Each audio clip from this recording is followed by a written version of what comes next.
नमस्कार, जय Bharat.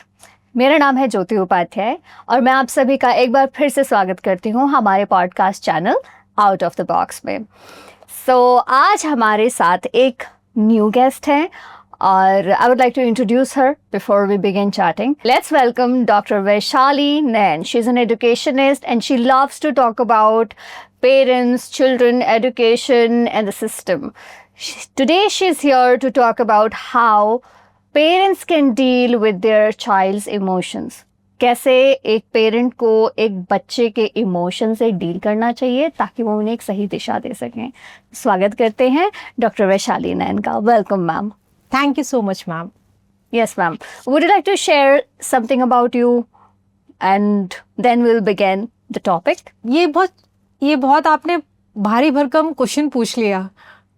Talk about your self, ये एक्चुअली में बहुत बड़ी एग्जाम्पल, एक्सपीरियंस, जो भी आप पूछना चाहती हैं। मैं सिर्फ इतना ही कहूँगी कि मैं सिर्फ एक स्टूडेंट हूँ। मैं आज भी एक स्टूडेंट हूँ। मैं रोज सीख रही हूँ। मेरी जर्नी जब लास्ट टाइम जब जहाँ से भी मैंने शुरुआत की थी, मुझे लगता है मैं वापस वहीं हूँ। मैं एक बच्चा ही हूँ। मैं सीख रही हूँ, चल रही हूँ एवरी डे। जब भी मैं रोज़ जब मैं घर से निकलती हूँ, जब मैं रास्ते में चलती हूँ या स्कूल पहुँचती हूँ या मैं अपनी किसी फैमिली फ्रेंड रिलेटिव से मिलती हूँ, किसी बच्चे से मिलती हूँ, तो मुझे लगता है कि मुझे हर इंसान सिखा रहा है और मेरी नॉलेज बहुत कम है। मुझे समझ ही नहीं आता कि मैं कैसे कोप अप करूँ इतने कॉम्पिटिटिव एनवायरनमेंट में। रोज़ मुझे एक नया टॉपिक मिल जाता है। मुझे तो पता ही नहीं लगता कि कब मैं ये सब चीज़ सीख पाऊंगी। So basically I am not a teacher, I am a learner. How open-minded.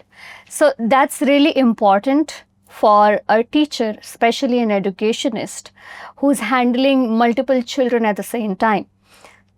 आपको open-minded रहना बहुत ज़रूरी है। तब आप सीख पाते हैं और आप कह रहे हैं कि आप डेली सीखते हैं। सो heads off to you. Let's start. Our viewers have a few questions for you. वो जानना चाहते हैं कि वो बच्चे, क्योंकि टेक्नोलॉजिकल एज है, डिजिटल एज है and everybody is expose to multiple kind of technology. So एक बच्चा, we all know, how they are exposed. How do we deal with their technical love for the gadgets and how parents can help children evolve the ideas कि वो किस तरीके से technology को एक अच्छी दिशा में मूव करने के लिए इस्तेमाल करें। Please throw some light on this. Jyoti, ये क्वेश्चन बहुत छोटा आंसर और या बहुत बड़ा आंसर नहीं हो सकता, बिकॉज ये क्वेश्चन अपने आप में बहुत सारी प्रॉब्लम्स लिए हुए हैं।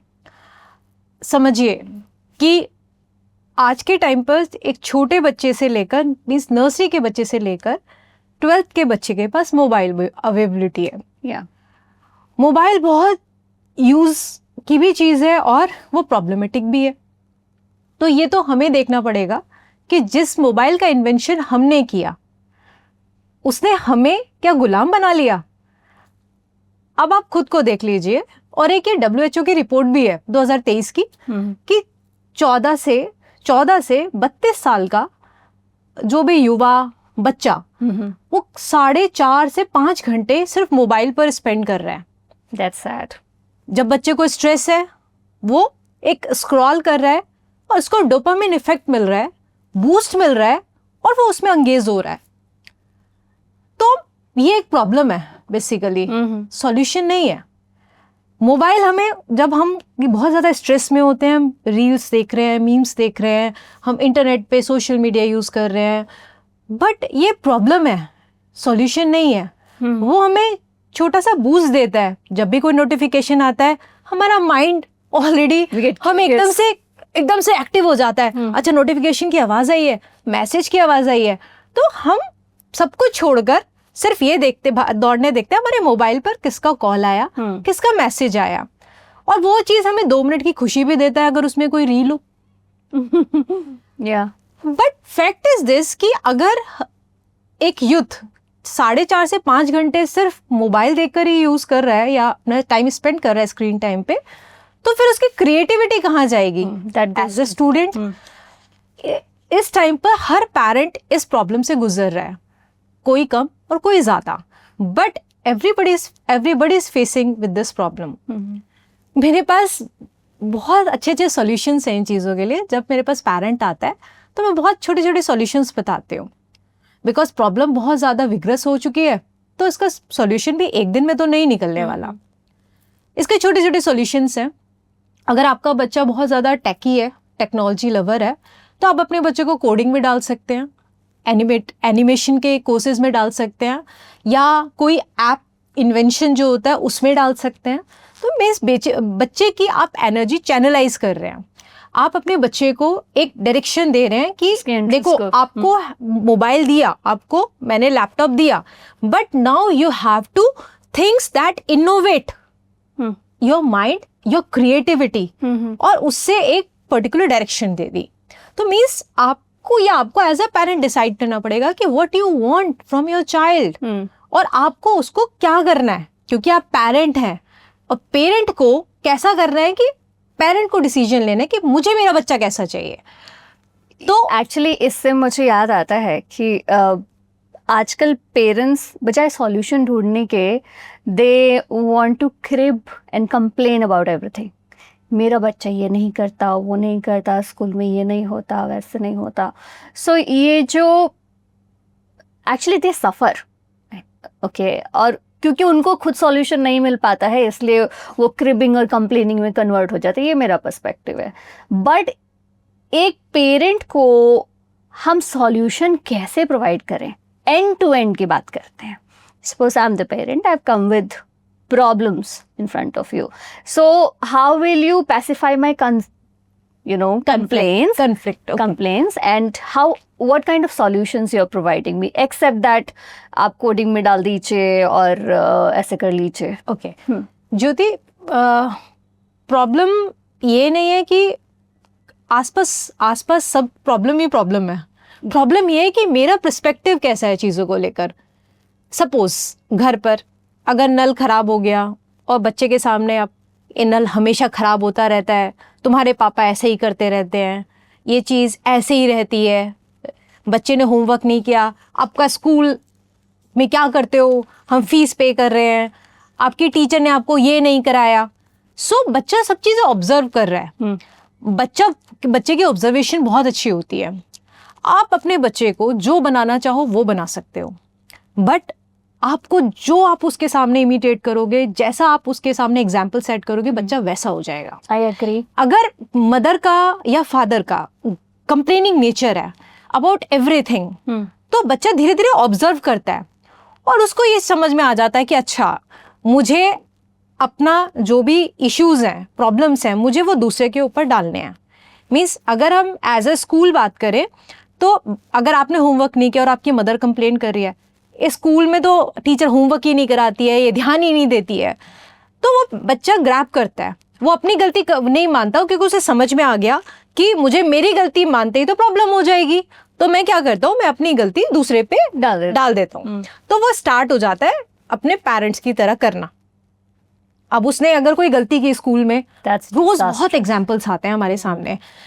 अगर बच्चे ने कुछ, समझो कोई पॉट तोड़ दिया, कोई स्कूल का कोई फर्नीचर को, प्रॉपर्टी को डिस्ट्रॉय कर दिया, डैमेज कर दिया, तो वो पेरेंट को ना बिल्कुल अच्छे से रेडी करके लेकर आता है. जब स्कूल में हम बुलाते हैं कि पूरा रेडी करके लेकर आता है, मम्मी मैंने तो ऐसा किया ही नहीं, मैं कैसे कर सकता हूँ. फिर मीन्स उस वक्त मुझे ऐसा लगता है कि मैं पेरेंट से नहीं, मैं लॉयर से डील कर रही हूँ. क्योंकि वो आते ही बच्चा बिल्कुल रेडी. अच्छा, मेरा पहला क्वेश्चन जब मैं बच्चे को मेरे ऑफिस में आता है तो मैं हमेशा पूछती हूँ, बेटा आपने क्या बताया मम्मी को या पापा को. तो बच्चे तो फिर सबसे पहले आंसर मदर का या फादर का आता है, इसने हमें सब कुछ बता दिया. ओके. तो उस टाइम पे मुझे लगता है अच्छा, मैंने कहा अच्छा सब कुछ बता दिया. हाँ, इन्होंने सब कुछ बताया मुझे. मैंने कहा मैम क्या बताया. फिर वो सारी चीज़ें बताते हैं. ऐसे ऐसे हुआ, वहाँ पर गए, सिर्फ ऐसे मेरा बच्चा जा रहा था तो उससे टकरा गया, गलती से कोई बच्चा उसके ऊपर गिर गया जिसकी वजह से वो एक्सीडेंटली टूट गया। मीन्स मैंने इंटेंशनली कुछ नहीं किया, एक्सीडेंटली हो गया और स्कूल मुझे ब्लेम कर रहा है। तो मदर फिर सामने या फादर सामने बैठे होते हैं और वो कह रहे होते हैं मैम ये तो एक्सीडेंट था, एक्सीडेंट तो कभी भी हो सकता है, so what's wrong in that. फिर उनको मुझे समझाना पड़ता है कि इंटेंशन और एक्सीडेंट में बहुत फर्क होता है। अगर वो एक्सीडेंट होता तो बच्चे का बिहेवियर नोटिस कीजिए, अगर, क्योंकि कहीं ना कहीं पेरेंट एक एग्जाम्पल सेट कर रहा है अपने बच्चे के लिए। वो पहले देख चुका है कि मेरी मदर या मेरे फादर को कंप्लेनिंग नेचर है, वो उसको ऑलरेडी ग्रैस्प कर चुका है देने का, दूसरे डालने का। तो जब उस बच्चे की बारी आएगी तो वो गलती बताएगा नहीं, छुपाएगा।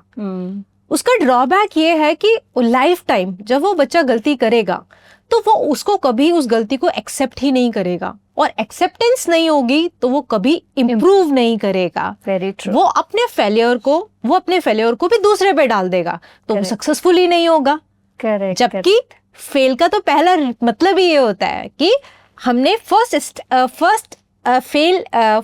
Attempt in learning. फेल का पूरा मतलब क्या है? First attempt in learning. और मैं उस लर्निंग का जो मेरा फर्स्ट अटेम्प्ट था, मैंने उसको ही एक्सेप्ट नहीं किया, उसको ही मैंने किसी और पर डाल दिया, तो मैं खुद कैसे कर पाऊंगा? तो बच्चे का वो नेचर, कंप्लेनिंग नेचर, वो बहुत कुछ डिपेंड होता है पेरेंट पर। तो पेरेंट को ये सोचना पड़ेगा कि हमने बच्चे को क्या बनाना है, क्या सिखाना है, ये उनके ऊपर डिपेंड करेगा। और इसमें स्कूल की भी रिस्पॉन्सिबिलिटी है कि टीचर उन्हें क्या सिखा रहा है बच्चे को। जैसे एक छोटा सा एग्जाम्पल है, बच्चे मुझसे पूछते हैं कि मैम हम स्टडी तो कर रहे हैं बट या हम मोबाइल तो देख रहे हैं पर हमें नहीं पता क्या देखना है।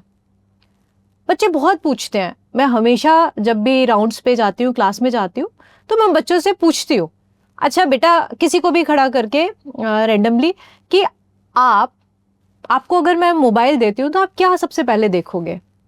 बॉयज का जनरली आंसर होता है मैम स्पोर्ट्स देखेंगे। गर्ल्स का होता है मैम हम हॉलीवुड बॉलीवुड देखेंगे। बट बहुत कम बच्चे होते हैं जो मुझे ऐसा बोलते हैं कि मैम हम कुछ अपने सब्जेक्ट से रिलेटेड क्रिएटिव चीज देख रहे हैं, या मैंने कोई इन्वेंशन पढ़ रही हूँ।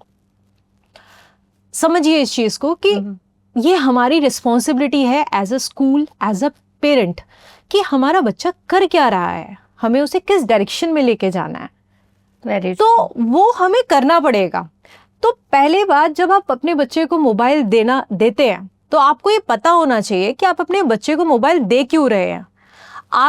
जब आपके कंसेप्ट क्लियर है, आपका जो भी पॉइंट है वो क्लियर है, आपके ऑब्जेक्टिव्स क्लियर है, तो उसके बाद आप वो चीज़ हैंडल करने के लिए दीजिए अपने बच्चे को। क्योंकि आपके कंसेप्ट क्लियर होंगे तब आपके बच्चे के कंसेप्ट क्लियर होंगे। आप अपने बच्चे को मोबाइल दीजिए, मनाही नहीं है, बट ये बताइए क्या आप उसको टेक्नोलॉजी में भेजना चाहते हैं, क्या आप उसको कोडिंग सिखाना चाहते हैं, क्या आप उसको एनिमेशन में भेजना चाहते हैं?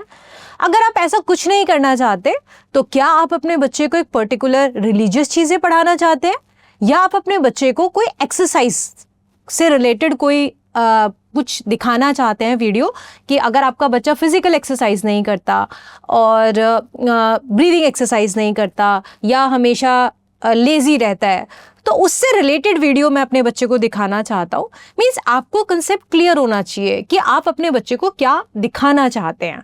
तो पहले वो डिसाइड कीजिए, फिर मोबाइल अपने बच्चे के हाथ में दीजिए। उसका स्क्रीन टाइम बहुत कम होना चाहिए।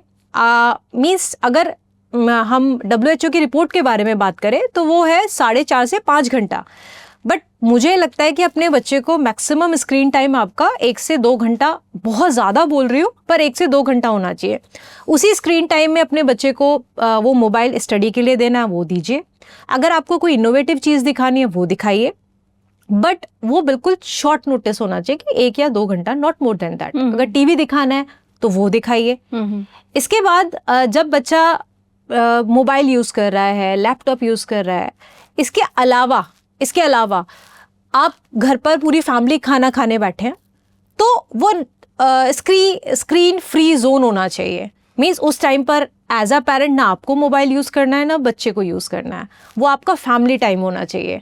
उस टाइम पर सिर्फ आप वो सब डिस्कस करेंगे कि आपने आज पूरे दिन में क्या किया, आपने कहाँ कहाँ फेलियर्स को फेस किया, आपने किस किस अगर कोई नया बंदा मिला तो उससे क्या बात की, आपके इनोवेशंस के लिए आपने कुछ न्यू सीखा, आपने कुछ क्रिएटिव किया, आज आप किसी बात से नाराज़ रहे या आपके किसी फ्रेंड ने आपको हर्ट किया।